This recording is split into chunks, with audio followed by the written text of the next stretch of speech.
आप सबको सब स्वागत हमारे प्रोग्राम का, हम कार्यक्रम का, भगवद गीता का प्रवचन का और अभिनंदन भी करते हैं। आप सब खुश होंगे, ठीक-ठाक होंगे भगवान की दया से। तो आज का फिर कार्यक्रम है कि हम जो भगवद गीता का दूसरा अध्याय पढ़ रहे थे, तो उसके बारे में कंटिन्यू करते हैं। अगली बार आपको थोड़ा ऐसे रिकैप करने के लिए आपको याद होगा कि अर्जुन ने कुछ-कुछ ऐसे बहाने बताए दिए थे कि नहीं लड़ने के लिए बहाने ना, नहीं करना था उनको, जंग नहीं करना था। तो कुछ-कुछ ऐसे वजह बताई हुई थी।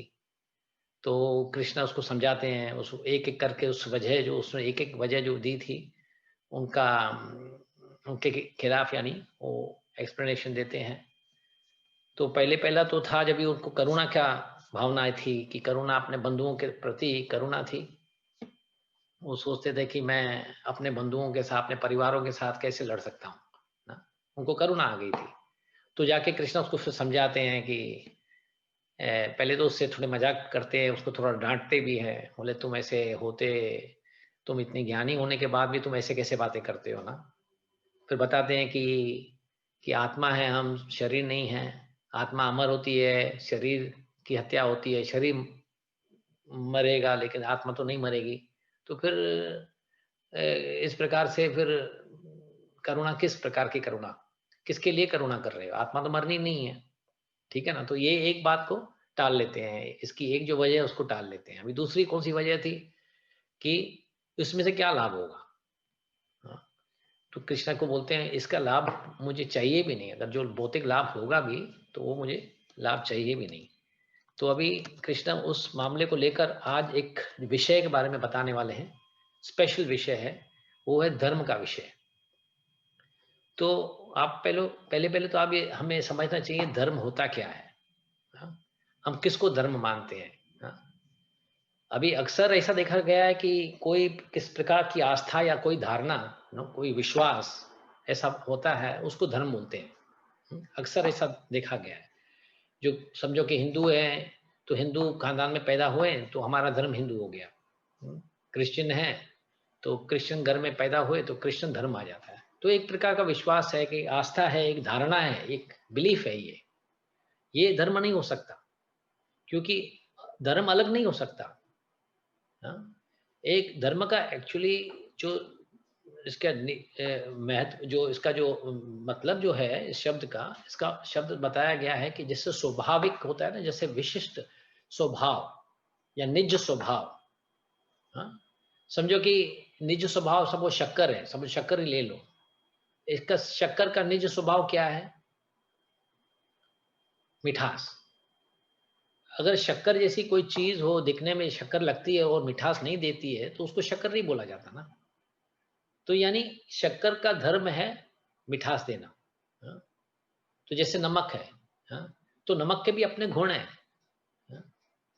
तो अगर नमक अपने नमकपन नहीं दिखाएगा तो नमक कैसा हुआ? हाँ? शक्कर भी अगर मिठास नहीं देती है, तो शक्कर कैसी हुई? तो शक्कर का अपना धर्म है, इसको बोलते हैं निजी धर्म, इसको बोलते हैं निजी स्वभाव। हाँ? तो वो निजी स्वभाव उसको धर्म बोलते हैं, न कि कोई धारणा, कोई ऐसे बिलीफ या कोई ऐसे शक्कर समझो यहाँ की जो इंडिया की शक्कर है, क्या अमेरिका के शक्कर से अलग होती है क्या? एक ही शक्कर होएगी ना। उसका मीठापन जो इंडिया में है, वो अमेरिका में होगा, यूरोप में भी होगा, जापान में भी होगा। तो इस प्रकार से स्वभाव नहीं बदलता। जो निजी स्वभाव है, वो नहीं बदलता, उसको धर्म कहा जाता है। बाकी दूसरी तो जो है वो मान्यता है, जैसी धारणा है, हमारी आस्था है, हम सोचते हैं, हम विश्वास जो करते हैं, अलग-अलग खानदानों में पैदा होके, अलग-अलग देशों में पैदा होके तो हमारे आस्थाएँ बदल जाती है, वो अलग बात है।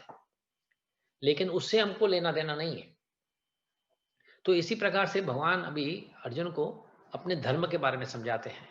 अभी धर्म भी हाँ, 2 प्रकार के होते हैं। हुँ। एक तो एक धर्म होता है जो हमारे शारीरिक धर्म जो होते हैं, जो हमारे शरीर के हिसाब से हमें धर्म पैदा हो जाता है। हाँ, जैसे कि समझो इंसान है, उसका धर्म एक होता है, जानवरों का धर्म अलग हो जाएगा। हाँ, क्योंकि ये शारीरिक है ना, जो उसमें से एक स्वभाव होता है, वो शरीर के ऊपर अपना शरीर के ऊपर से निर्भर करता है। हाँ, बाकी जो दूसरा धर्म कौन सा होता है? वो धर्म है स्वधर्म। स्वधर्म यानी भगवान के आदेश के हिसाब से। भगवान भी आदेश देते हैं कि इंसान हो तो आप कम से कम इतने ये करो तो इंसान कहलाओगे। कम से कम आप कुछ जैसे उसको 4 भागों में भगवान ने तोड़ा हुआ है इस धर्म को। इसको बोलते हैं वर्ण आश्रम धर्म। हाँ? तो ये एक प्रकार का धर्म है जो अपने अपने वर्ण और आश्रम के हिसाब से इंसानों को करना है। तो वर्ण आश्रम कैसे होते हैं? जैसे 4 भाग होते हैं ना, तो इस प्रकार से जैसे होते हैं, जैसे ब्रह्मचारी होता है। पहले पहले जैसे पैदा होता है तो ब्रह्मचारी होते हैं। बचपन से लेकर समझो 25 वर्षों तक ब्रह्मचारी यानी स्टूडेंट लाइफ। जो स्टूडेंट्स होते हैं, कोई स्कूल में पढ़ते हैं, कोई गुरुकुल में जाते हैं, हाँ, तो उसको ब्रह्मचारी लाइफ अवस्था कहते हैं। तो उसका धर्म ब्रह्मचारी का अलग होता है। फिर जब भी आगे चल के शादी वगैरह करते हैं, वो गृहस्थ आश्रम में आ जाते हैं, तो जो गृहस्थ आश्रम होता है उसका धर्म अलग हो जाता है। तो इस प्रकार अलग अलग धर्म होते हैं। हाँ?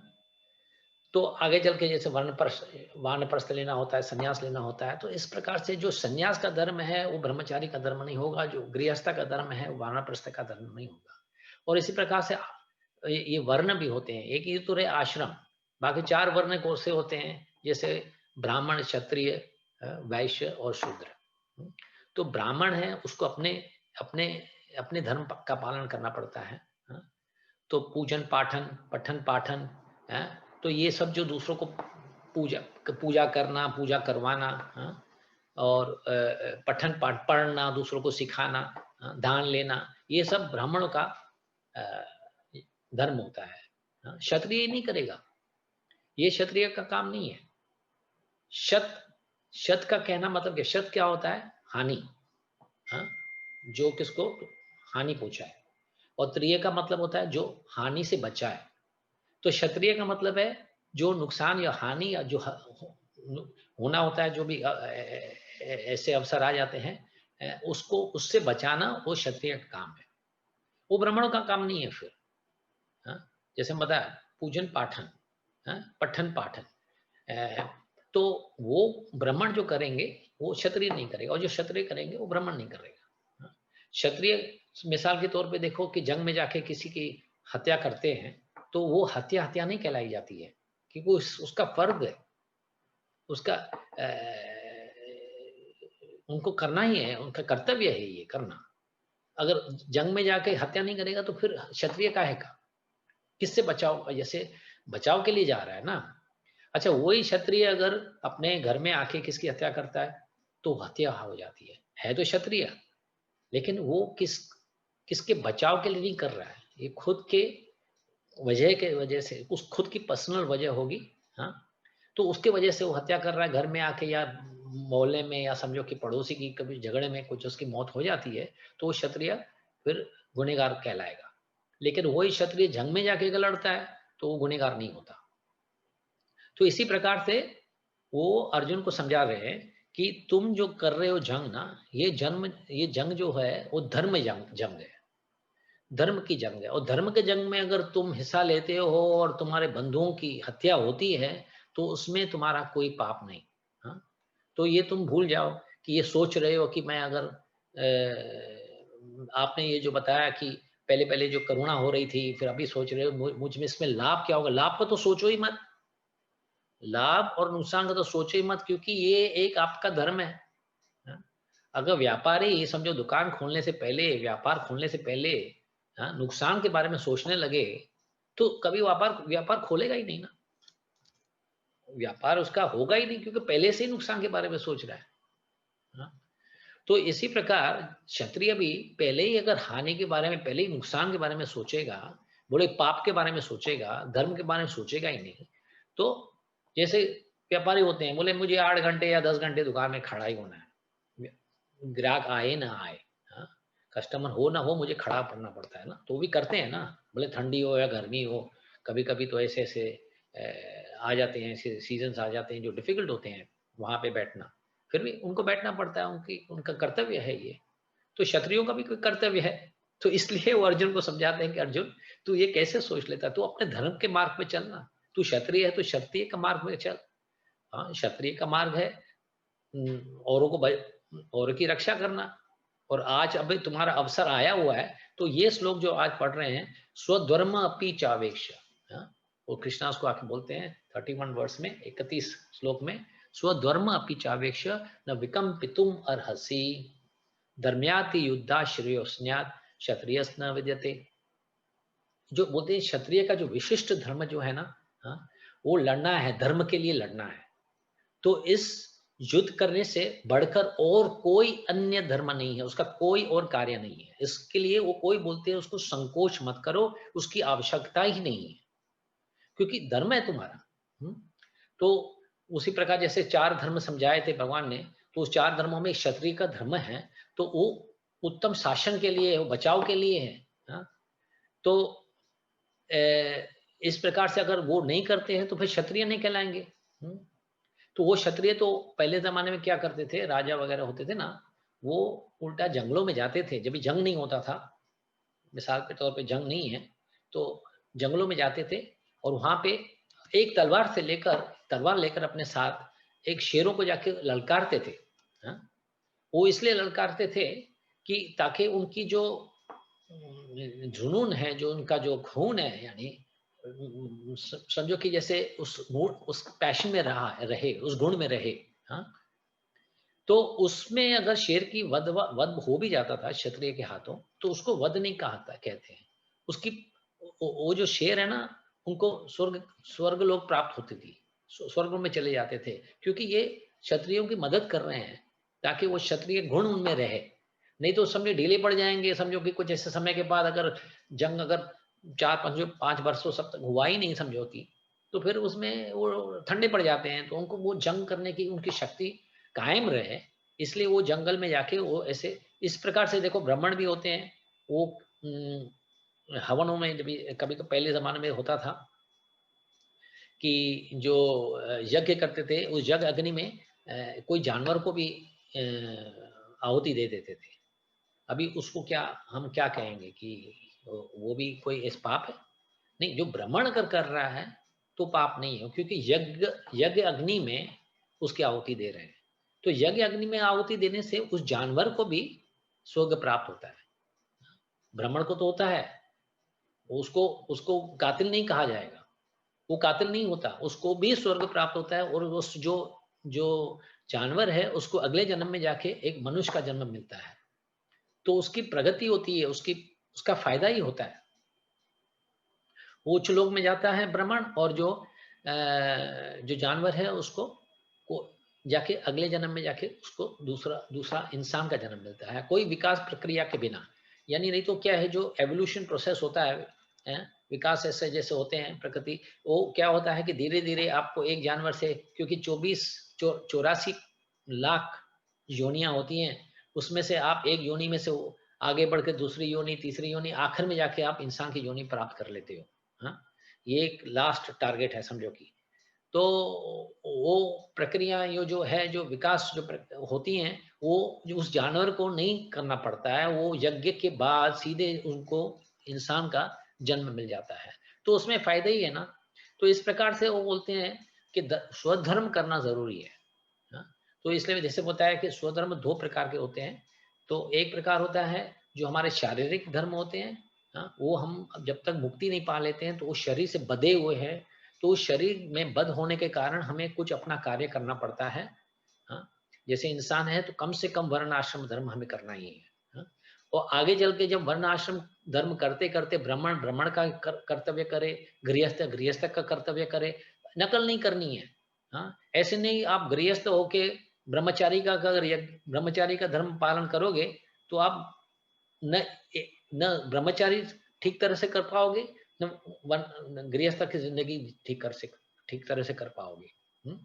मिक्स नहीं करने हैं, गृहस्थ हो तो गृहस्थ जैसे रहो, ब्रह्मचारी हो तो ब्रह्म जैसे। तो ये आपका पालन करना हुआ।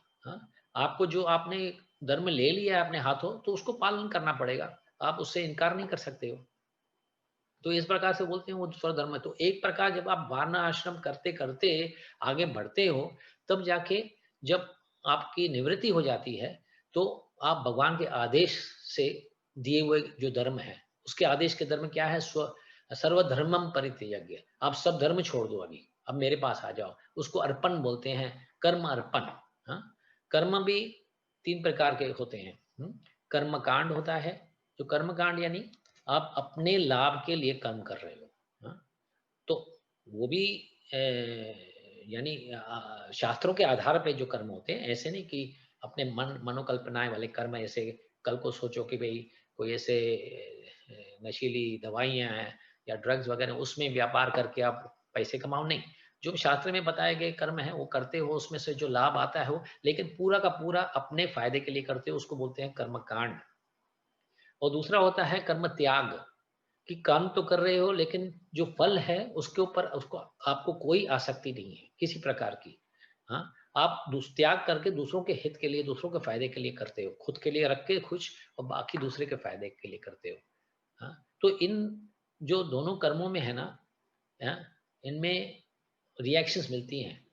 उनमें फल आता है कोई पीछे से, क्योंकि एक तो आपने खुद के भोग के लिए किया तो नेचुरली आपको तो फल भोगना ही पड़ेगा, और दूसरा है त्याग किया तो अच्छे कर्म किए तो अच्छे कर्म का भी भोग आपको ले पाना ही पड़ेगा। और तीसरा होता है कर्म अर्पणम, कि आपने कर्म किए, जो लाभ मिला आपको हाथ में, वो भगवान की सेवा में लगा दिए, तो वो है कर्म अर्पणम। तो वो आप कर्म अर्पण करोगे तो किसी प्रकार का आपके ऊपर कर्म नहीं आएगा, क्योंकि भगवान के प्रति कर रहे हो ना। तो इसी प्रकार से ये समझाया जाता है कि 3 प्रकार के जो कर्म भी हैं। हाँ? तो अभी भगवान आगे चल के उसको बोलते हैं कि तू अपना कर्म कर, क्योंकि कर्म तो तेरे को करना है, तो क्षत्रिय है तो कर्म कर, तो उसको स्वकर्म जैसे पहले पहले बोल देते हैं, तो आपको स्वकर्म करना ही है। हाँ?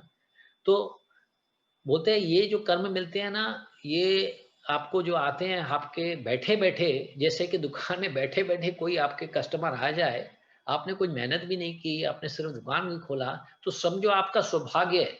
तो इसी प्रकार से इसको बोलते हैं क्षत्रिय हो, तुमको तो युद्ध का अवसर मिला हुआ है। हाँ, खुद अपने आप प्राप्त हो रहा है। और अगर जो तो जिसके लिए अगर ये कर्म करने से आपके स्वर्ग के द्वार खुल जाएंगे। हाँ? तो उसमें आके बोलते हैं यदृश्य क्षया शोपपन्नम स्वर्ग द्वारम अपावर्तम। हाँ, जो अपने आप आपके पास ये अवसर आ गया और ये करने से आपका स्वर्ग का द्वार खुल जाता है, तो क्यों नहीं कर रहे हो? जैसे मैंने बताया, मिसाल दिया, आपके कस्टमर बैठे आ रहे हैं और आप बोलते हो नहीं नहीं, मुझे आपको नहीं माल बेचना, क्योंकि आप खुद क्यों ऐसे, मैंने आपको बुलाया थोड़ी, मैं जब ललकारूं आपको बुलाऊं तब आओ तो मैं आपको माल बेचूंगा, नहीं तो नहीं बेचूंगा। ये तो होता ही नहीं है ना।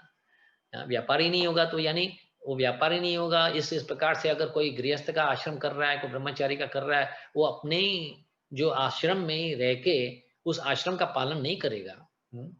जैसे ब्रह्मचारी है वो स्टूडेंट लाइफ वाली है, उसको ब्रह्मचारी का जो अवस्था है उसको निभाना है। हाँ, ब्रह्मचारी होके कोई स्त्रियों को देखते रहेगा, उससे बातें करते रहेगा, कोई पढ़ाई में ध्यान देगा नहीं, कुछ आध्यात्मिक जिंदगी में कोई ध्यान नहीं देगा, तो वो किस प्रकार का ब्रह्मचारी रहा? तो वो गलत रहेगा ना। तो इसी प्रकार से वो कहते हैं अर्जुन को कि तुमको तो अवसर बैठे बैठे मिल रहा है। हाँ, तो भगवान ये भी ऐसे हमें कभी कभी कुछ कुछ ऐसे ऐसे मौके दे देते हैं। हाँ, और वो मौकों का फिर हमें लाभ लेना है। तो यही समझा रहे हैं उसको कि तुमको तो मौका मिल चुका है, तो अभी क्या देख रहे हो कि सामने कौन खड़े वगैरह खड़े हैं। आपको क्षत्रिय होने का अवसर मिल रहा है, क्षत्रिय का कर्तव्य जो पालन करना है उसका आपको अवसर मिल रहा है, तो उस अवसर को तुम ठुकरा क्यों रहे हो? हाँ, तो ये जो विश्व के जो परम गुरु भगवान इसको ऐसा समझा रहे हैं कि अगर समझो कि इस उसको कहते हैं कि अगर आप समझो कि इस जंग में आपको कुछ हासिल नहीं भी होता, आप समझो मारे जाते हो, तो फिर भी आपका कोई नुकसान नहीं, क्योंकि आप मर जाओगे तो सीधा जाके स्वर्गलोक में पहुंचोगे। लेकिन अगर हासिल कर भी लेते हो तो आपको फायदा ही फायदा है। हाँ? तो आपको राज्य भी मिल जाएगा। हाँ, आप जीत भी गए और क्षत्रिय का पालन भी किया, तो इस हिसाब से आपको विन विन पॉलिसी है, दोनों बाजू से जीत रहे हो। हाँ, आगे चल के जब आप प्राण छोड़ भी देते हो अपने, तो जाके स्वर्गलोक में जाओगे, क्योंकि आपने अपने अच्छे अच्छे कर्तव्य किए हैं। और अगर नहीं तो आज का जो राज्य है वो भी, उसका भी भोग आप ले रहे हो। तो आपके पास फायदा ही फायदा है। तो आपके पास कोई ऐसी वजह ही नहीं है न लड़ने की। तो उनको यानी प्रेरित करते रहते हैं, बार-बार उसको प्रेरित कर रहे हैं कि ये मत सोचो कि इसमें लाभ नहीं है, क्योंकि आपने ये दूसरी वजह ये दी थी, पहली वजह दी करुणा की वजह दी थी, अभी दूसरी वजह दी थी कि इसमें लाभ क्या है, मैं क्यों करूँ? करता हूँ तो या तो मैं पाताल में जाके मैं नर्क में चले जाऊँगा उनको मार के, अगर यहाँ से अगर मैं प्राप्त कर भी लेता हूँ तो कौन-सा भोग प्राप्त कर लूँगा, कोई साम्राज्य में प्राप्त कर लूँगा। नहीं, कृष्ण बोलते हैं दोनों तरह से तुम्हारी जीत ही जीत है। हाँ? तो इससे ये तुम्हारे लिए हित का है, तुम्हारे लिए फ़ायदे का है कि तुम उसमें जंग करो। तो आगे जाके उसको बोलते हैं दूसरे में, अथ चेतत्वम इमं धर्म्यम संग्रामम न करिष्यति। हाँ? अगर लेकिन तुम नहीं लड़ते हो, अगर तुम नहीं लड़ते तो निश्चित रूप से कर्तव्य की उपेक्षा करते हो, हाँ, उसकी उसको नहीं, इसका पालन नहीं करते हो, तो इससे आपको पाप लगेगा। ये मत सोचो कि करने से पाप लगेगा। अर्जुन क्या सोच रहा था कि हत्या या जंग करने से मुझे पाप लगेगा। ये उल्टा कृष्णा उसको बोल रहा है कि तुम कर्तव्य नहीं करोगे ना, तो तुमको पाप लगेगा, क्योंकि तुम क्षत्रिय का कर्तव्य का पालन नहीं कर रहे हो। हाँ? तो नुकसान तुम्हारा है। पहले तो जंग हार जाओगे क्योंकि नहीं कर रहे हो, राजपाट आपका आपके हाथ से निकल जाएगा, और ऊपर से आप पाप भी कर रहे हो, फिर जाके नरक में जाओगे, क्योंकि क्षत्रिय होने के बावजूद आपने जो कसम ली थी कि मैं जो हमारे सभ्य जो राज्य है उसकी मैं रक्षा करूंगा, तो उसकी तो रक्षा कर ही नहीं रहे हो। हाँ, तो इस हिसाब से आपको पाप लगेगा और अपना यश भी गवा दोगे। तो क्योंकि क्षत्रिय जो होते हैं उनका एक यश होता है, इसका इसका मान सम्मान होता है। तो अगर वो सम्मान दूसरे क्या सोचने लगेंगे कि तुम भयभीत हो गए, हाँ, कावड़ हो गए, तो उसके वजह से तुमने छोड़ दिया। वो ऐसे थोड़ी सोचेंगे कि आपने करुणा की वजह से मुझको माफ कर दिया है, या तो हमने जंग छोड़ दिया है। वो तो यही समझेंगे कि आप भयभीत हो गए हो ना। तो अपने ऐसे प्रकार के जो विवाद कर रहे हो, ये कि मैं जंग नहीं करना चाहता हूँ, वो छोड़ दो उसको और सीधे करो, नहीं तो फिर आप नर्क में तो वैसे तो जाओ, चले ही जाओगे अगर नहीं करते हो तो। हाँ, तो आपको जंग करना ही है। लेकिन अगर पीछे हट जाते हो तो आपके लिए नुकसान ही नुकसान, हानिकारी ही है। तो उन्होंने ऐसे, क्योंकि इसमें और भी बातें हैं कि अर्जुन ने बड़े बलिशाली योद्धा थे। हाँ, उन्होंने अनेक प्रकार के अस्त्र भी पाए हुए थे। हाँ, एक बार तो उन्होंने जब भी अज्ञात जो उसका अज्ञात वर्ष चल रहा था, जब भी उसको वनवास मिले हुए थे, जो 12 बरस के वनवास था, तो उसमें एक अज्ञात वर्ष था। तो उस वर्ष में उन्होंने फायदा लेके उसको भगवान कृष्ण के आदेश पे वो कैलाश में चले जाते हैं, और उसका फिर शिव भगवान से थोड़ा जंग भी होता है, थोड़ा लड़ाई भी होती है, और उसमें शिव भगवान उस पर खुश होकर उसको एक अस्त्र भी देते हैं, पशुपास्त्र। एक खास अस्त्र था जिससे वो किसी प्रकार की जीत भी पा सकता था। तो उसके पास ऐसे अस्त्र भी थे। हाँ, द्रोणाचार्य ने भी उसको ऐसे अस्त्र दिए हुए थे, ऐसे खास अस्त्र दिया था ताकि वो अपने गुरु की भी हत्या कर सकता था उस अस्त्र से। तो अगर ऐसे अस्त्र होने के बावजूद भी वो कमजोर पड़ जाता है, तो सामने वाला क्या सोचेगा कि इतने अच्छे-अच्छे अस्त्र होने के बावजूद, इतना ज्ञान होने के बावजूद भी अगर ये जंग छोड़ के भाग रहा है, तो ये भयभीत है। अ,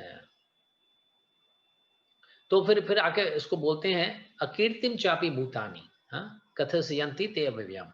अकीर्ति, तुम्हारी कीर्ति की हानि होगी। तुम्हारे अपयश का वर्णन किया जाएगा। हाँ, आपको ऐसा समझा जाएगा कि आप भयभीत हो, आपका यश गिर जाएगा। हाँ, पर क्योंकि ये कृष्णा जानबूझ के इसको इसलिए भी वर्जा रहे थे, क्योंकि एक और भी बात थी। एक तो क्षत्रिय थे ही थे, एक तो क्षत्रिय थे ही थे, लेकिन अभी वो कृष्ण के मित्र भी थे और कृष्ण के भक्त भी थे। तो कृष्ण सोचेगा, अगर मेरा मेरा मित्र और मेरा भक्त अगर भयभीत हो जाता है, कायर हो जाता है, तो यानी देखो, जब भी गुरु और शिष्य होते हैं ना, तो अगर कोई शिष्य कोई गलती कर लेवे ना, तो गुरु गुरु को भी नुकसान होता है। गुरु का भी यश को असर पड़ता है। देखो, अरे इस इंसान का गुरु इस इंसान का शिष्य को क्या कर रहा है, इस गुरु का देखो शिष्य क्या कर रहा है। ऐसे कार्य करें। तो जो शिक्षा में एक बार रिलेशन बन जाती है शिक्षा गुरु की ना, तो हमें बहुत सावधान होना पड़ता है। क्योंकि हम जो भी करेंगे, हमारा जो जो असर है, वो गुरु के ऊपर आएगा। दोनों तरह से, एक तो नाम भी बिगड़ेगा गुरु का, और ऊपर से बोले अच्छा इस गुरु के जो शिष्य हैं ऐसे कर रहे हैं। हाँ, कभी-कभी होते हैं ना, अरे ये किसको देखा कि नशा कर रहा है, कोई ये कर रहा है, तो बोले अरे ये इसका गुरु कौन है? तो यानी ऐसे सिखा रहे हैं अपने शिष्यों को कि ऐसे प्रकार के शिष्य हैं। तो कृष्ण भी अपने ऐसे सोच रहे, अपने खुद के बारे में सोच रहे थे, अरे भैया तू ऐसे मत कर, तू मेरा मित्र है, मेरा शिष्य है, तो इस ऐसे काम तेरे लिए शोभा नहीं देता। तो इसलिए कठोरता थे, कठोरता से कृष्ण अर्जुन को कहते हैं, अरे तू अगर वो चाहिए, तेरे को मरना है, तेरे लिए तो अच्छा होगा कि तू जंग में मर जा, लेकिन पीछे मत हट। पीछे हटेगा तो ये सब निंदाएं होगी और इसमें सबका नुकसान है। हम्म? तो अच्छा, दूसरा क्या कहते हैं, दूसरी बात उसको कहते हैं कि तुम्हारा यश में हानि आनी है। अभी अगर अर्जुन भक्त है और कृष्ण भगवान है, तो हमें तो भगवत गीता में यही समझाया जाता है कि भक्त को यश और जो बदनामी और यश है उसमें क्या मतलब रखना। भक्तों के लिए तो ये मतलब ही नहीं रखता ना, यश और बदनामी जो हो। हाँ, तो फिर भी ये भगवान इसलिए कहते हैं, क्योंकि ये यश के बारे में इसलिए बताते हैं क्योंकि अब तक जो ये अध्याय जो भी देख रहे हैं ना, जो भी सेक्शन जो पढ़ रहे हैं, वो सेक्शन अब तक वो भक्ति के मार्ग तक नहीं पहुंची हुई है बात। हाँ, एक एक कर्म योग के लेवल पे आई हुई है। पहले उन्होंने ज्ञान योग दिया हुआ था, ज्ञान का जो मार्ग दिखाया हुआ था कि हम आत्मा हैं, हम शरीर नहीं है, वो ज्ञान दिया हुआ था। हाँ, तो प्रथम ज्ञान दे दिया, अभी कर्म योग के बारे में बता रहे हैं। कर्म योग क्या कर रहे हैं, बोले जो आपको कर्म करना है उतना तो करना ही है, जो आपके वर्ण के हिसाब से उतना तो कर्म करना है, तो वो ज्ञान दे रहे हैं। अब तक भक्ति तक तो पहुंचे नहीं है ना, तो इसलिए अब तक ये बातें यश और अयश की बात जो निकल रही है, वो जो बता रहे हैं भगवान उसको समझा रहे हैं। तो इसलिए वरना भक्त के लिए तो यश और बदनामी जो होती है उससे कोई मतलब ही नहीं होता ना। क्योंकि अभी तक वो प्लेटफॉर्म तक पहुंचे नहीं है। तो आगे चल बयाद रणा उपतरम माम यते त्वाम महारथा येषाम च त्वम बहुमतो भूतवा याशशी लाघवाम। तो बोलते हैं यहाँ पे जिन जिन महा योद्धाओं ने तुम्हारा नाम यथा यश को सम्मान दिया हुआ है, वो ये क्या सोचेंगे कि डर के मारे युद्ध भूमि को ये छोड़ के जा रहा है।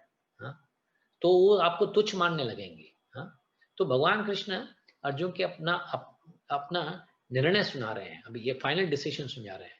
तो कि तुम ये मत ये सोचो कि दुर्योधन और कर्ण या यथा जैसे दूसरे और भी महारथी जो से हैं इधर, हाँ, कि ये सोचेंगे कि तुमने अपने भाइयों को तथा ऐसे पिता माताओं को जो भी हैं उनको दया की वजह से आप उसको छोड़ रहे हो। हाँ, अपने प्राणों के भय से, वो ये सोचेंगे तुम अपने प्राणों के भय से जो युद्ध भूमि है उसको छोड़ के भाग रहे हो। तो इससे आपका सम्मान गिरेगा।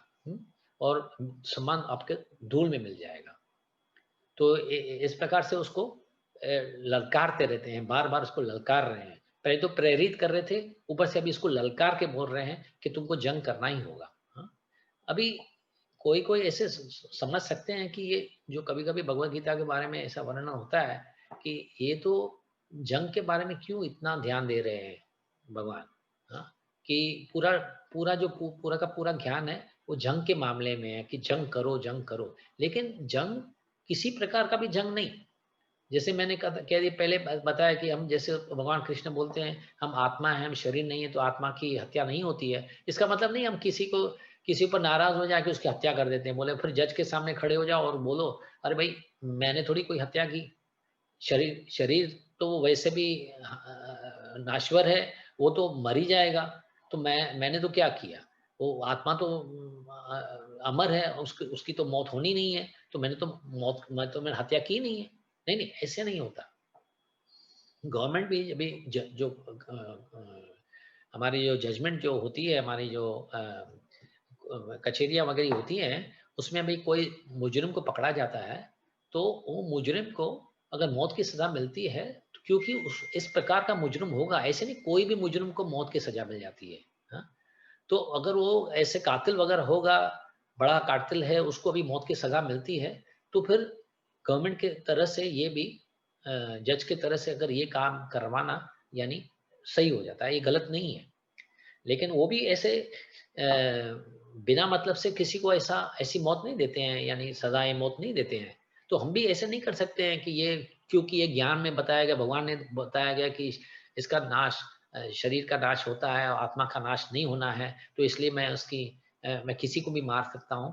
हाँ, जिस पे मुझे पसंद नहीं आया इंसान, चलो उसको मार दो, चलो उसको हटा दो, उसको गोली मार दो। तो ऐसे नहीं कर सकते हैं।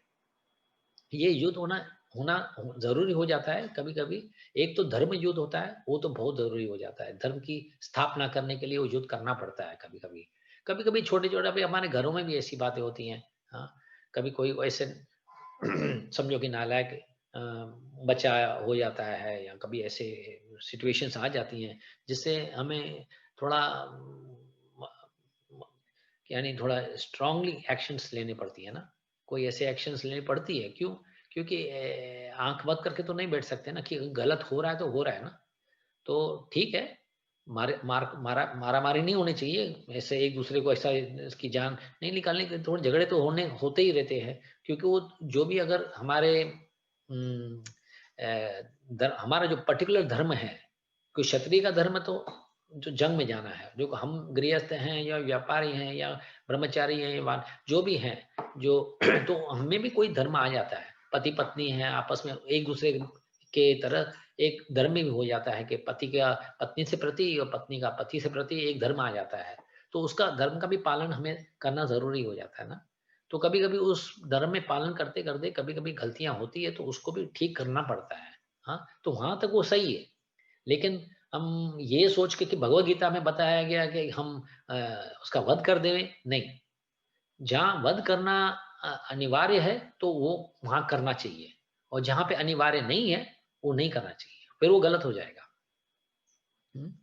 तो तो फिर आगे चल के फिर कृष्णा फिर उसको समझाते हैं अवाच वादांश्च बहु वदस्यन्ति तव तव हिता निंदन्तस्तव सामर्थ्यम ततो दुःखतरं न किम। हुँ।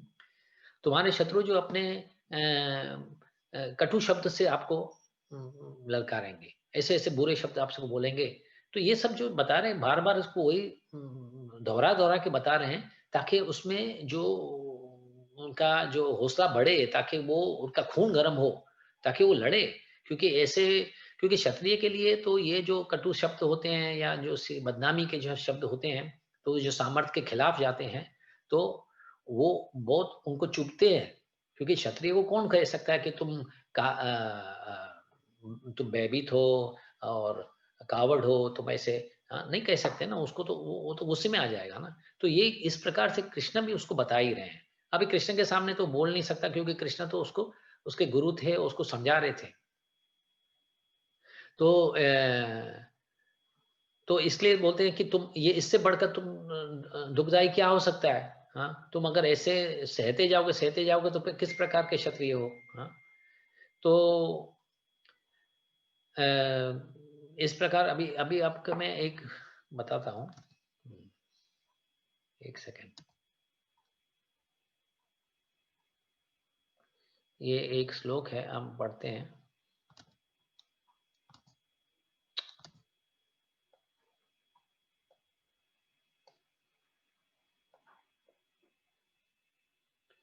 हुँ, देखो ये श्लोक रहेगा, जो हम इतने श्लोक जो पढ़ रहे हैं, जब मैं बार-बार बीच-बीच में आपको बताता हूँ कौन से याद करने वाले श्लोक हैं, स्मरण करने वाले श्लोक हैं।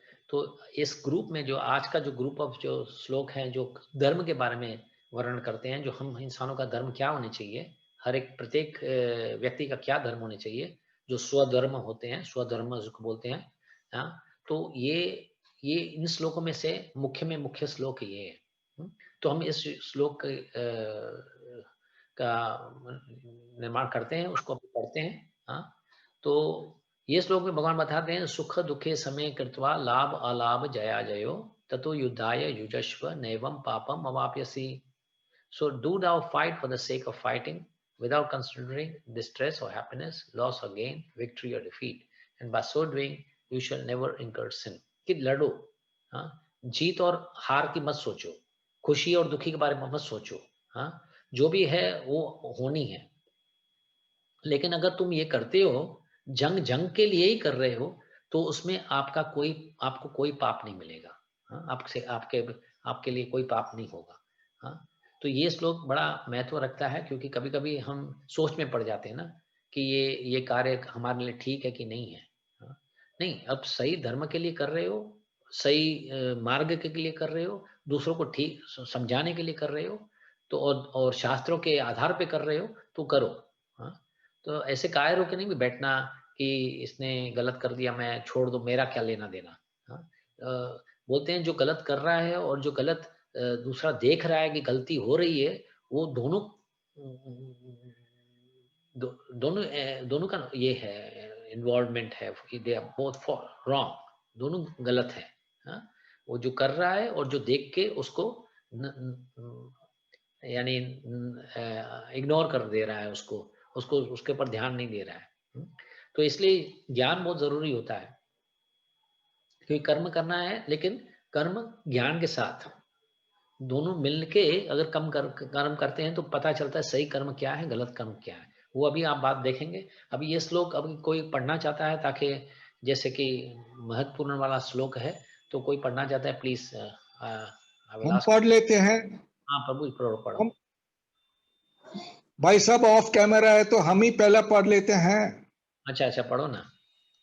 सुख दुखे समे कृत्वा लाभ लाभ जयो अजयो ततो युद्धया युज्यस्व नैवं पापम अवाप्स्यसि। हाँ, Do very good. thou fight for the sake of fighting without considering happiness or distress, loss or gain, victory or defeat, and by so doing you will never incur sin. Okay, very good प्रभु जी। और कोई पढ़ना चाहेगा? हाँ, मैं पढ़ लेता हूँ। हाँ। सुख दुखे समे कृत्वा लाभा लभा उजाया जायु तथो युद्धाय युज्वस्य नैवं पापम अवाप्यसि। Do thou fight for the sake of fighting without considering happiness or distress, loss or gain, victory or defeat, and by doing so you shall never incur sin. Very good प्रभु जी, थैंक यू वेरी मच प्रभु जी। तो और कोई हरे कृष्णा। हाँ, बोलिए। सुख दुखे समे कृत्वा लाभो लाभौ जया जयो ततो युद्धाय युज्यस्य नैवं पापम अवाप्यसि। Do thou fight for the sake of fighting without considering happiness or distress, loss or gain, victory or defeat, and by so doing you shall never incur sin. Hare Krishna. हरे कृष्णा माता जी, थैंक यू वेरी मच। ठीक है, और कोई? Shall I, Prabhuji? या please. Sukha dukhe same kritva labha labhau jaya jayau tato yuddhaya yujyasva naivam papam avapsyasi. Translation: Do thou fight for the sake of fighting without considering happiness or distress, loss or gain, victory or defeat, and by so doing you shall never incur sin. Hare Krishna. Very good. तो और कोई पढ़ना चाहेगा? इस जितने ज्यादा पढ़े अच्छा ही है, पढ़ते पढ़ते स्मरण ही हो जाएगा सबको। यहाँ से बोलते निकलते हैं, जैसे खत्म हो जाए ना प्रवचन, तो हम बोलते निकलते हैं, सुखे दुखे समय कृत्वा लाभ अलाभ जया जयो। Prabhu, I can try. या प्लीज माता जी। सुख दुखे समे कृत्वा लाभ लाभौ जय जय ततो युद्धाय युज्यस्व नैवं पापम अवाप्स्यसि। Translation: Do thou fight for the sake of fighting without considering happiness or distress, loss or gain, victory or defeat, and by so doing you shall never incur sin. Hare Krishna. Thank you माता जी, thank you. ठीक है, so just a minute.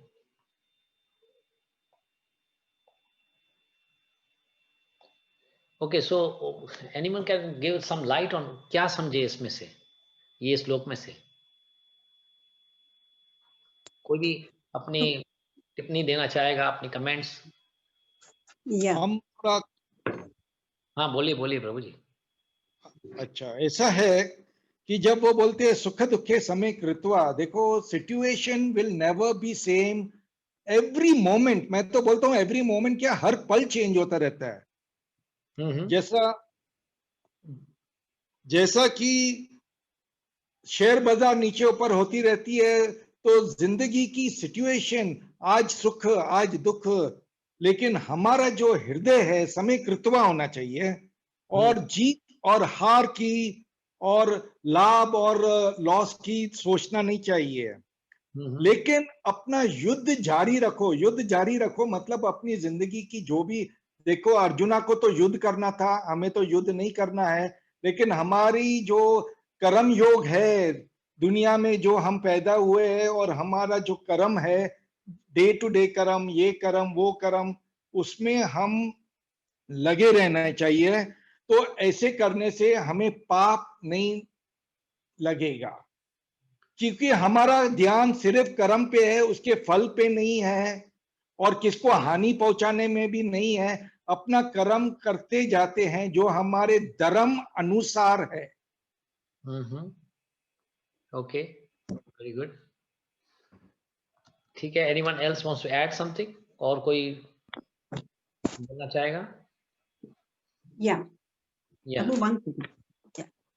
So what I understood from this is that he's asking, Krishna's asking Arjun to fight without thinking of the result, loss, gain, whatever. Don't think, just do your duty, your action, and don't think in anything, and that way you will not commit any sin.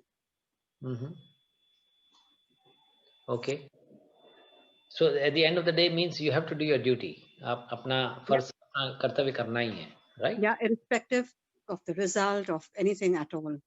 Yeah, okay, ठीक है, good. So anyone else wants to add in something? Yeah, Hare Krishna. हाँ, हरे कृष्णा। हाँ, मैं एक चीज add करना चाहूंगा, क्योंकि इसमें ये वर्स बहुत रिलेटेड है जो पिछला इसी चैप्टर में, मात्र स्पर्शस्तु कौन्तेय असितोषु न सुखो दुःखद अगम पायिनो अनित्यस्तम तितिक्षस्व भारत। कहने का मतलब है कि ये हैप्पीनेस और distress like summer and winter season है, वो आती जाती रहेगी, और वो हमारे स्पर्श के लिए होता है, सेंस परसेप्शंस के लिए होता है। एक्चुअली सुख और दुख बहुत दोनों रिलेटिव टर्म्स है, ना सुख है ना दुख है, दोनों रिलेटिव टर्म्स है, और हमारे सेंस परसेप्शन की वजह से हम फील करते हैं कि ये सुख है, आज अच्छा मौसम है, सुख है, अभी बारिश पड़ रही है, दुख है। लेकिन किसके लिए वो ही चीज बारिश, उसके लिए शायद सुख हो सकती है, किसान जैसा है उसके लिए बारिश सुख हो सकती है। तो वो हमको टॉलरेट, तितिक्षस्व भरत मीन्स हमको टॉलरेट करना है दोनों को। और जैसे मीना जी ने और रमेश ने, प्रभु ने बोला कि ड्यूटी करनी है, दोनों के बावजूद हमको हमारी ड्यूटी करनी है, और वर्णाश्रम धर्म की ड्यूटी करनी है और सनातन धर्म की ड्यूटी करनी है। मीन्स भगवान का जप करना है, आज मूड ठीक नहीं है तभी भी करो, सर दर्द है तभी भी करो, पैर में दर्द है तभी भी करो, तो उसका ख्याल मत करो। हरे कृष्णा।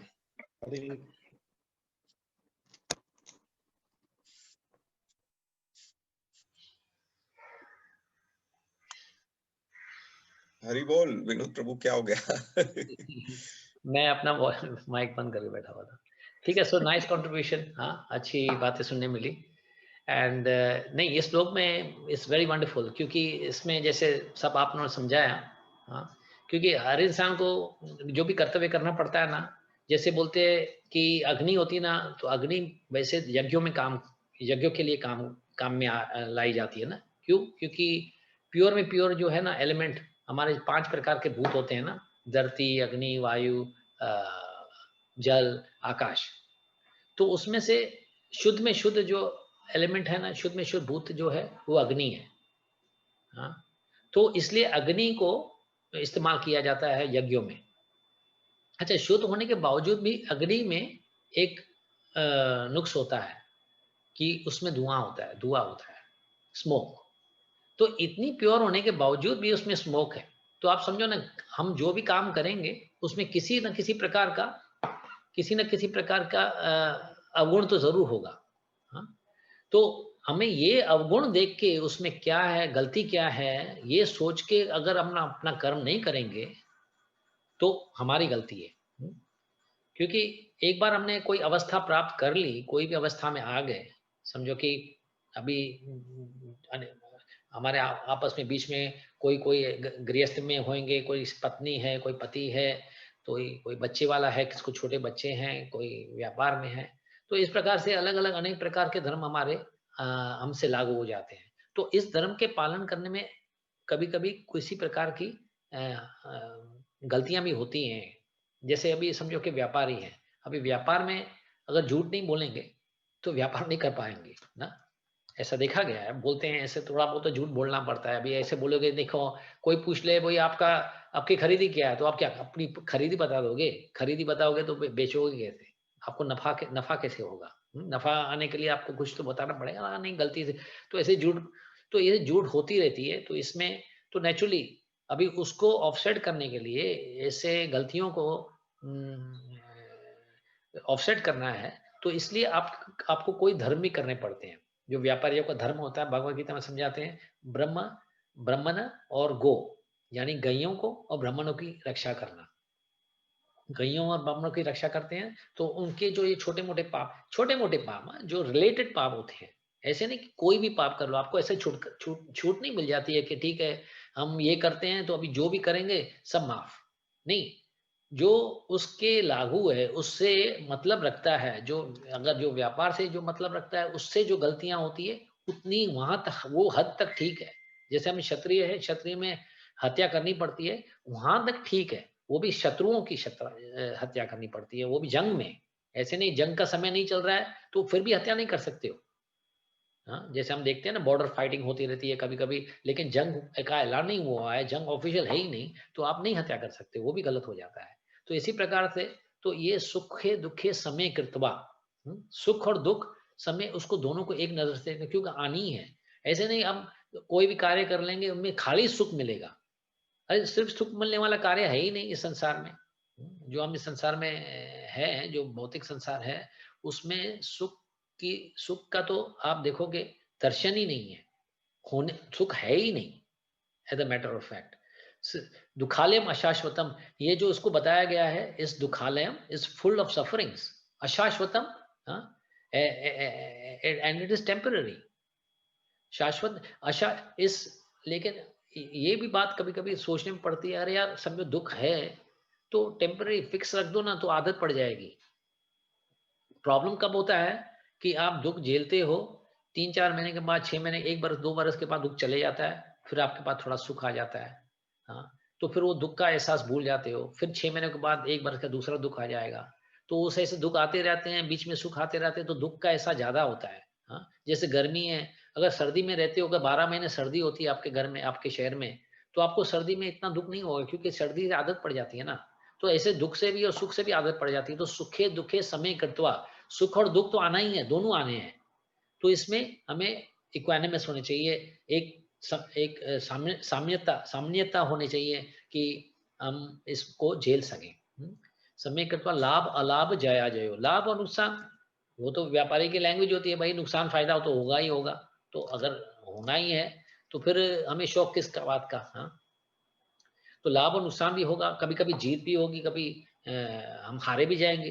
हाँ, तो ये ऐसे होते रहेंगे। तो इसलिए भगवान इसको बोलते हैं कि तुम इसके ऊपर ध्यान भी मत दो, सोचो भी मत कि ये होना है, क्योंकि ये तो होना ही है, और तुम अपना कर्तव्य करो।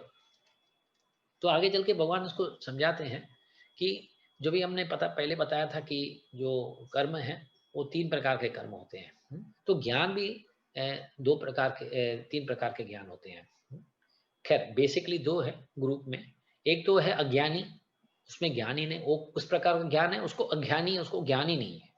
और दूसरा जो है ज्ञानी है, तो उसको थोड़ा बहुत ज्ञान होता है कि क्या मैं शरीर हूँ, नहीं हूँ, मैं आत्मा हूँ, तो इतना तो उसको ज्ञान होता है। तो उसके प्रति वो थोड़ा ऐसे कार्य ऐसे करता है, ये सोच के कि उसको सांख्य फिलॉसफी बोलते हैं, सांख्य ज्ञान। हाँ, यानी इसको लॉजिकल जो या तर्क का ज्ञान होता है ना, जो तर्क ज्ञान होते हैं, जो लॉजिक के बेस पे समझते हैं कि अरे ये शरीर है, देखो बूढ़ा हो रहा है, लेकिन आत्मा जवान है, तो इसका मतलब आत्मा तो जरूर, ये तर्क वितर्क करके उसको ये ज्ञान प्राप्त होता है कि ये हम शरीर नहीं है, हम आत्मा हैं। तो ये एक प्रकार का दूसरा ज्ञान हो गया। और तीसरा है तत्व ज्ञान, यानी भगवान के प्रति। ठीक है, हम शरीर नहीं है, आत्मा है, लेकिन बाकी आगे क्या? हाँ, आगे ये कि जीवेरे स्वरूप है नित्य कृष्णदास, कि हमारा जो स्वरूप है कि आत्मा है लेकिन हम कृष्णा के दास हैं। हाँ, कृष्णा के दास हैं, कृष्णा के नौकर हैं। तो ये तत्व ज्ञान हो जाता है कि हमारे ऊपर और कोई है, और वो है तत्व ज्ञान, वो है भगवान परमात्मा। तो पहले यानी हुआ अज्ञानी, दूसरा हुआ जो सांख्य फिलोसफी तर्क ज्ञान जानता है, जो तर्क ज्ञान या शरीर और ज्ञान और आत्मा के बारे में जानता है, और तीसरा जो ज्ञान हुआ वो तत्व ज्ञान हो जाता है। ठीक है, अभी आप आ जाओ कर्म में। पहले अभी इसको मिलाते हैं, एक तरह से कर्म है, एक तरह से ज्ञान है। हाँ? तो जब हम कर्म करते हैं तो पहले बताया था मैंने, एक कर्म होता है खुद के आनंद के लिए, सिर्फ कर्म होता है। ठीक है, तो खुद के आनंद के लिए कर्म करोगे, और ज्ञान बिल्कुल नहीं है, क्योंकि ज्ञान होता तो खुद के लिए नहीं करते। हाँ, सब आप परिवार में हो, आपके पास पत्नी बच्चे सब हैं, तो पैसे कमाते हो, बोले मैं पैसे कमाता हूँ, मैं इनको क्यों दूं? हाँ, मैं खुद के लिए क्यों नहीं ले लूं, खुद का आनंद क्यों नहीं ले लूं? तो ये आपकी गलती है, क्योंकि आप जानते हुए भी कि आपकी पत्नी बच्चे हैं, आपके बार आधार करते हैं, तो आपको उसका उसका पालन पोषण तो करना ही पड़ेगा ना। तो वो ज्ञान, अगर ज्ञान ही नहीं है, समझो आपको पता ही नहीं है, तो आप नहीं करोगे। तो इसलिए जो कर्मकांडी होते हैं उनको ज्ञान नहीं होता, वो अज्ञानी है, वो खुद के लिए आनंद के लिए फायदा ले रहे हैं। अच्छा, अभी एक कर्मकांडी को थोड़ा ज्ञान दे दो, सेकंड जो फेज होता है ज्ञान का, वो सेकंड फेज क्या होता है कि मैं आत्मा हूं, शरीर नहीं हूं। तो वो फिर सोचने बैठता है, अच्छा मैं अगर आत्मा हूं और शरीर नहीं हूं, और इतने पैसे कमा रहा हूं, इतनी मेहनत कर रहा हूं, तो काहे के लिए? शरीर तो नाश्वर है, मैं तो मर जाऊंगा। तो हम आत्मा ही हैं, तो मैं किसके लिए काम कर रहा हूं ये सब? तो ये कर्म और ज्ञान आपस में मिल रहे हैं अभी। हाँ? जो बेसिक कर्म, इसको बोलते हैं फिर कर्म त्याग। हाँ? वो कर्म त्याग क्या होता है? वो त्याग करना जानता है, दूसरों को बांटना, बांट के खाता है, खुद भी खाता है और बांट के भी खाता है, दूसरों को भी, परिवारों को देता है, जो गरीब लाचार होंगे उनको भी खिलाएगा। तो त्याग करने, क्योंकि उसमें उसको आसक्ति, अनासक्ति करवानी है अपनी अपने पदार्थों से। तो इसका मतलब ये है कि उसको त्यागना पड़ेगा। तो वो त्यागता है, लेकिन अपने भाइयों बंधुओं से, अपने रिश्ते नातों वालों से, अपने शहर, अपने जो गरीब जो लाचार हैं उनके उनके प्रति उनको दया आती है, तो वो त्यागने लगता है। तो ये सेकंड फेज हो जाता है। ठीक है, जो कर्मकांड खुद के लिए, कर्म त्यागी औरों के लिए।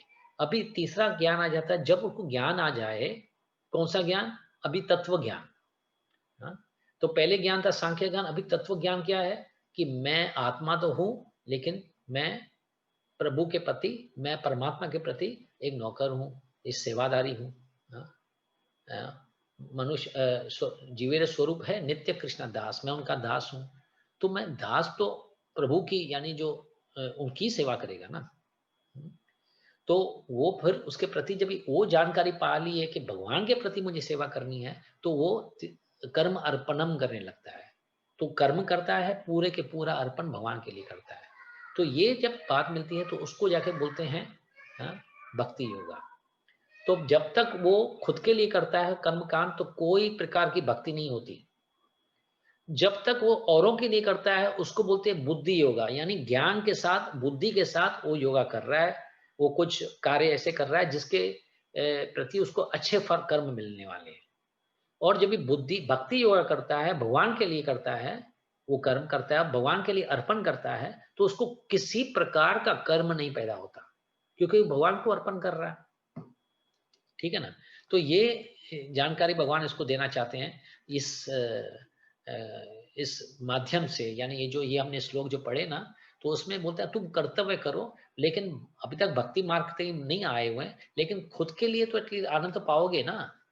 तो खुद के आनंद पाने के लिए कौन सा आप गलत कर रहे हो? अगर कर्म भी कर रहे हो और खुद को आनंद भी मिल रहा है, तो कौन सा गलत कर रहे हो? तो ये श्लोक जो 31 से लेकर 37 तक था, वो यही समझाता है कि कृष्णा उसको समझाते हैं कि ये आप कर्म करो, आप में उसमें जो भी लाभ आएगा वो तुम्हारे फायदे के लिए है।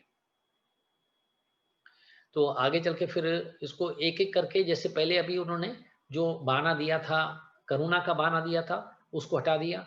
अभी जो बहाना दिया था कि इसमें मेरा क्या लाभ, इसमें मेरी कौन सी खुशी, तो वो भी अभी हटा देते हैं। और आगे चल के दूसरे जो श्लोकों में उसको धीरे धीरे करके, जो दूसरे जो उन्होंने वजह बताई हुई थी कि परिवार का विनाश होगा, या उसमें उनको क्या बोलते हैं उसको, नर्क नर्क में जाना होगा, तो ये सब वगैरह वगैरह उनको हटाते जाएंगे, एक एक करके उसका जो दुविधाएं हैं वो हटाते जाएंगे। हाँ, बाद में उसको मनाना है, आखिर में तो उसको मनाना है कि जंग करना है, और वो करने के लिए उसको भक्ति का रास देना ही पड़ेगा, भक्ति का ज्ञान देना ही पड़ेगा। ठीक है, तो मैं आज के लिए अभी यहीं समाप्त करता हूँ, और आपको अगर कोई प्रश्न हो या ऐसे, तो फिर we can try and understand it. भाई एक प्रश्न है। हाँ बोलिए ना। प्रश्न ऐसा है कि सुबह को ही मुझे शंका आई थी एक, तो मैं बोला मेरे ज्ञान के लिए और दूसरे भक्तों के ज्ञान के लिए पूछना बहुत जरूरी है। तो ऐसा है कि वो ऐसा है कि जैसा चैप्टर 2 आत्मा के बारे में है और बहुत ऐसी फिजिकल क्वालिटीज उसकी लिखी गई है, जैसा वो काट नहीं सकता है, वो जल नहीं सकता है, वो ये नहीं हो सकता है, ऐसी क्वालिटी सब बताई गई है चैप्टर 2 में।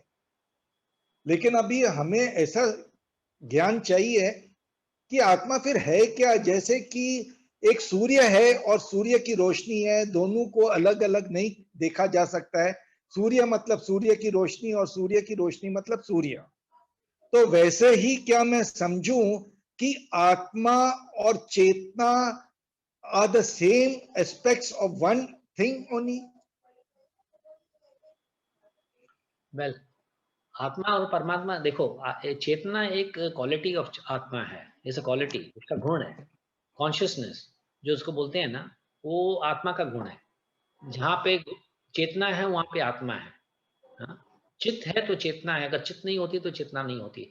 अभी आप जो बता रहे थे, मिसाल बता रहे थे, जो सूर्य की रोशनी, तो सूर्य में 3 बातें होती है, सूर्य की रोशनी और सूर्य का ताप, जो गर्मी होती है, वो सब सूर्य से संबंध रखता है।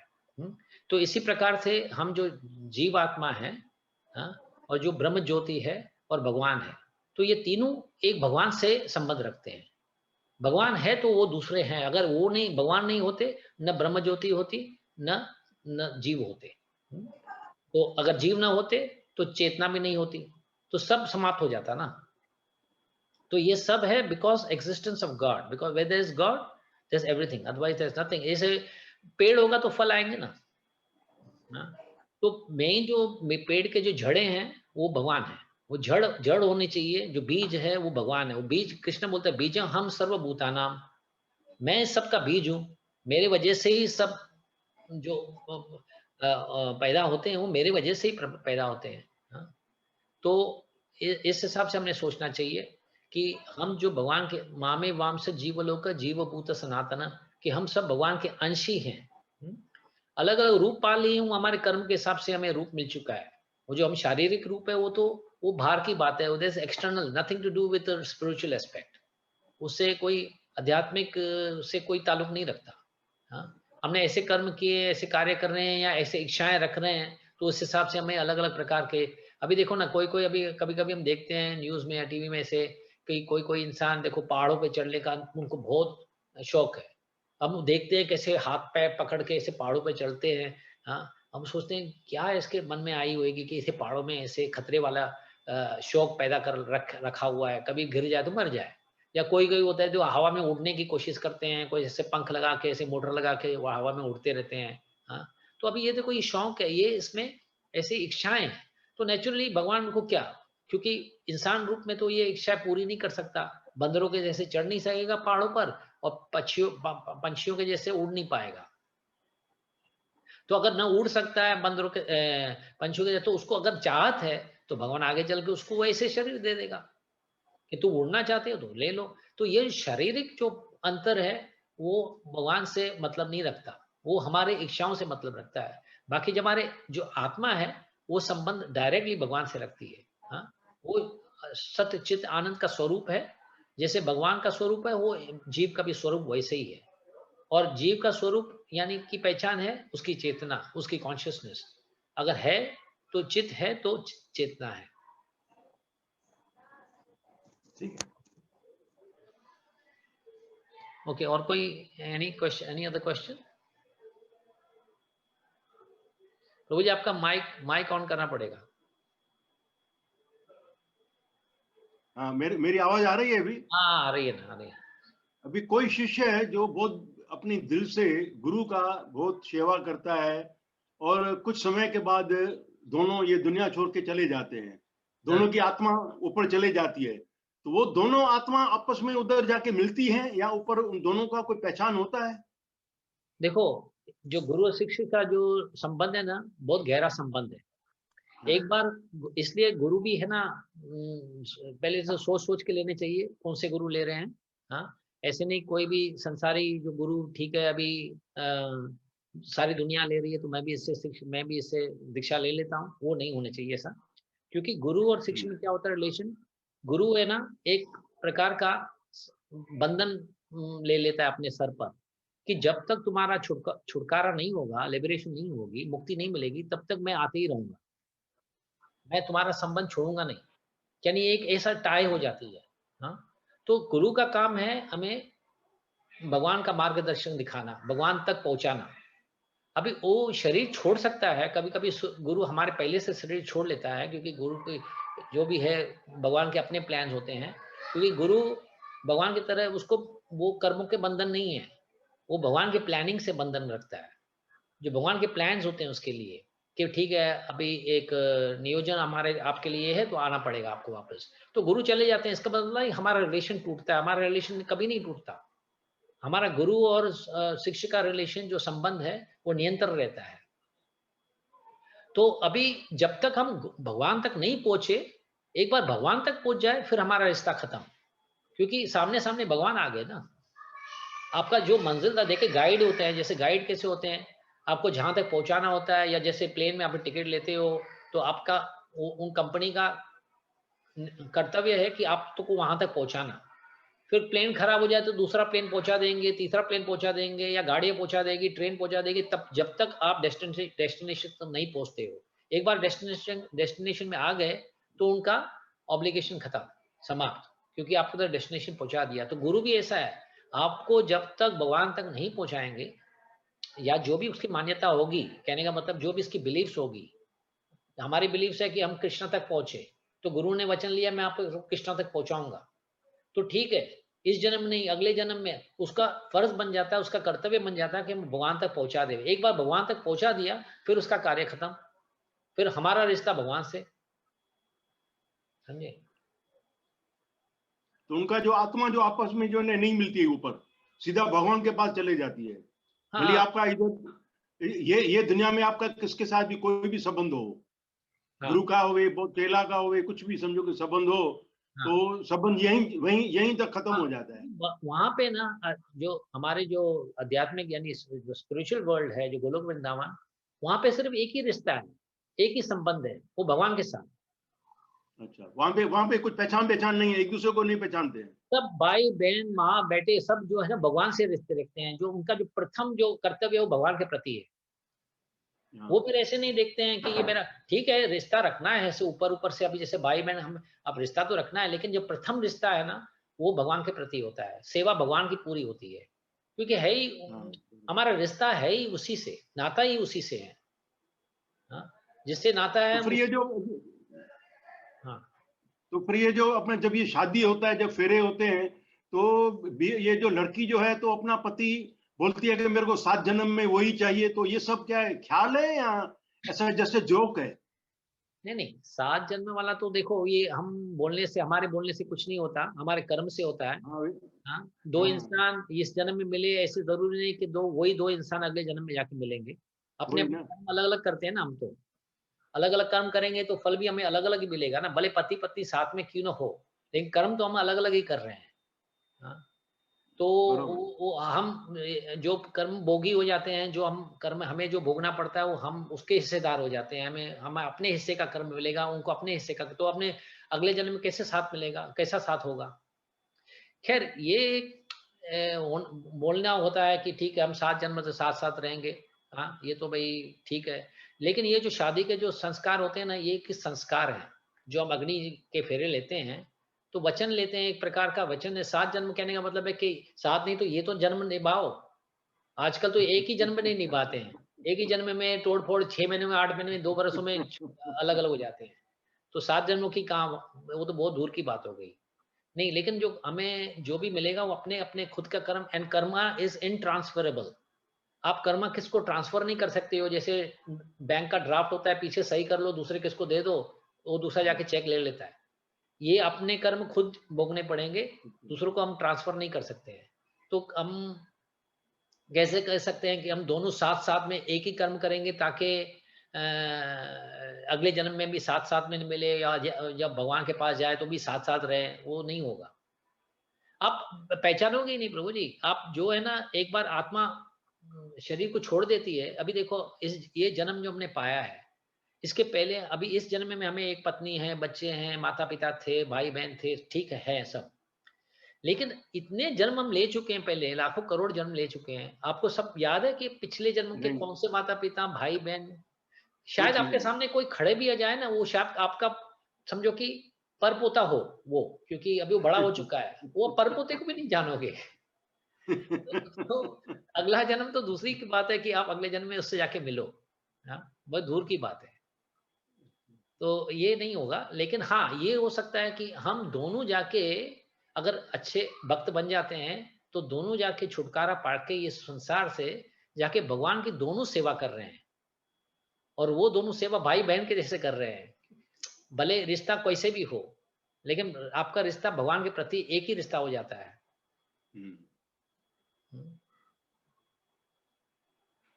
ये खाली ये समझ के फिल्मी बातें हैं ये। बहुत सारी फिल्मी बातें हैं प्रभु जी। बॉलीवुड ने हमारे जो जो धर्म का है ना, पूरा आचार बना दिया है, पूरा आचार बना दिया है। ऐसे नए नए भगवान भी प्रोड्यूस करके दिए हैं हमें। पहले जो भगवान नहीं थे ना, जो शास्त्र में बताते नहीं बताते उसके बारे में, उसको भी उन्होंने क्रिएट करके एक भगवान बना दिया है। उनके ऊपर है, वो पहले ही बोलते हैं। वो हमारी गलती है, क्योंकि पिक्चर कभी कभी ऐसे शुरू होने के पहले लिखते हैं जो जो हमने ये बातें बताई है, कुछ कुछ बातें शास्त्रों से, कुछ बातें हमें हमारी खुद की कल्पनाएं हैं। खुद ही कल्पना। हाँ, क्योंकि हम पिक्चर बनाने को थोड़ा इंटरेस्टिंग बनाने के लिए हम ऐसा कुछ कुछ ऐसे स्टोरियां डाल देते हैं। इसका मतलब नहीं ये सच है। वो आप सच मानना चाहते हो, वो सच मान लो, और ये आपका प्रॉब्लम हो जाता है। तो कहने का मतलब है कि दिस कॉन्सेप्ट जो है, वो फिल्मी कॉन्सेप्ट बहुत होते हैं हमारे, स्पेशली बॉलीवुड के जो, तो बहुत ही ज्यादा ही हो रहे हैं, क्योंकि people believe actors to be God. देखें, अगर देखोगे तो हम कभी कभी एक्टरों को भी भगवान मानने लगते हैं। हाँ, उन्होंने अभी देखो कभी कभी ऐसे कोई एक्टर की अभी बीच में ने जो हुई थी बात, कोई सुशांत करके, उसकी जो मौत हो गई थी, खबरें इतनी आ रही थी टीवियों में, रेडियो में, न्यूज़पेपरों में, महीनों के, 1 महीना, दूसरे 2 महीने, ऐसे, और जैसे कि वो भगवान थे। हाँ, अरे इतनी बातें वो कृष्ण भगवान के बारे में नहीं बताते हैं टीवियों में और रेडियो में और न्यूज़पेपरों में, जितना ये इनके बारे में बता रहे हैं। हमने बात एक बार, तो हम वृंदावन में थे, तो एक डॉक्टर के पास गए थे, तो डॉक्टर भी पूछते हैं कि आप कहाँ रहते हो, बोले स्पेन में रहते हैं। तो स्पेन से यहाँ वृंदावन में आए हो, तो आपने वृंदावन में देखा क्या? बोले वृंदावन में क्या देखा, कहने का मतलब यहाँ तो भगवान है ना, कृष्ण के भगवान इधर ही यहीं पे आए थे, तो इनके सब स्थान है। तो अरे छोड़ो भगवान, भगवान असली भगवान तो अमिताभ बच्चन है। बोला अमिताभ बच्चन भगवान है? हाँ, मैं तो बोलता, मैं उसी की तस्वीर की आरती करता हूँ, मेरे घर में तस्वीर लगी पड़ी है, मैं फूल उसमें उसी को अर्पित करता हूँ। बोला अच्छा, तो वो भगवान कैसे हुआ? बोलता मुझे खुशी देता है, मैं जब उसके प्रोग्राम देखता हूँ मुझे खुशी मिलती है, तो मेरा भगवान हो गया। तो बोला भगवान तो खुशी देते हैं, वो भगवान होते हैं, जिसने जन्म दिया, जिसने ये तुमको और कुछ सब कुछ दिए, वो भगवान नहीं हुआ। आपको अमिताभ बच्चन ने कभी 50,000 का चेक भी निकाल के दिया हुआ है क्या कभी? यानी खाने के लिए कुछ अभी गोनी चावल की भेजी है क्या? जो तुम, चावल कहाँ से आता है, हवा कहाँ से आती है, पानी कहाँ से आता है, वो क्या अमिताभ बच्चन आपको भेज रहा है क्या? तो ऐसे ऐसे लोग हैं, तो वो क्या करेंगे? अब हम ये अज्ञान लोग हैं, इसलिए मैं बताया ना कि ज्ञान भी तीन प्रकार के, एक अज्ञान ज्ञान होता है, जो आप अज्ञानी हो, आप क्या कर सकते हैं? अभी अंधकार में बैठना चाहते हो, अंदर घर की बत्ती बंद करके आप रूम में बैठ के सोचने लगते हो, तो हम क्या कर सकते हैं? बोलते 2 प्रकार के आदमी होते हैं, एक जो सोने का बहाना बना रहा है, और जो असली सोया हुआ है। जो असली सोया हुआ है ना उसको जागृत कर सकते हो, उसको जगा सकते हो, लेकिन जो बहाना कर रहा है सोने उसको जागृत नहीं कर सकते हो। बरोबर, राइट। वो बोलेगा नहीं मैं अभी तो सो नहीं, मैं दिखाऊंगा कि मैं जागृत हूँ, मैं सोया ही हूँ। तो ये हम जो इस संसार में हो रहा है ना वो ऐसे हैं जो बहाना कर रहे हैं जो सोने का, वो एक्चुअली अज्ञानी नहीं है इतने, लेकिन ऐसे इसमें माया के जाल में से फंस गए हैं और अपने को फंसा रहे हैं। एक तो है फंसना क्योंकि आप एक्सीडेंटली गिर गए, और दूसरा है खुद को फंसाना जानबूझ के।